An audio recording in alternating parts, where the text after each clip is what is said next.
মা, ও মা, এই যে কখন থেকে ডাকছি, সারা কেন দিচ্ছ না? শুনতে পাচ্ছ না নাকি? হ্যাঁ, শুনতে পাচ্ছি তো, এসে দেখে তো শুনেই যাচ্ছি। কখনো তোর, কখনো তোর বাবার, কখনো তোর ঠাম্মির, কখনো তোর দাদু। বল না, বল, কি বলতে এসেছিলি? শুনে নিচ্ছি। কি রে, বল। এই যে কালকে জামাটা কেচে দিতে বলেছিলাম, তুমি তো কেচেই দাওনি। অনেক বড় ভুল হয়ে গেছে মেমি সাহেব, এক্ষুনি কেচে দিচ্ছি।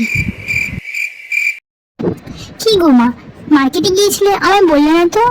আমিও যেতাম তোমার সাথে তাহলে। ভুল হয়ে গেছে মেমি সাহেব, এরপর থেকে যেখানেই যাব আপনাকে বলে যাব, ঠিক আছে? আর জানি মায়ের কি হয়েছে, সকাল থেকে কেমন কেমন করছে। মাকে একটু কমপ্লেন করি, বলে যদি মায়ের মনটা ভালো হয়। মা জানো আজকে দুপুরে রান্নাটা না হেভি হয়েছিল।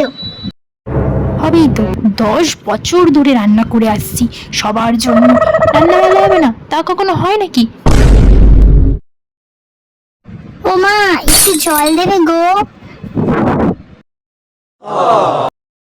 আর কিছু লাগবে ম্যাডাম? চা, কফি, দুধ? না না, তুমি আমাকেই বলতে পারতে, আমি গিয়ে নিয়ে আসতাম। তাহলে আনবি না কেন? বদমাইশ মেয়ে একটা।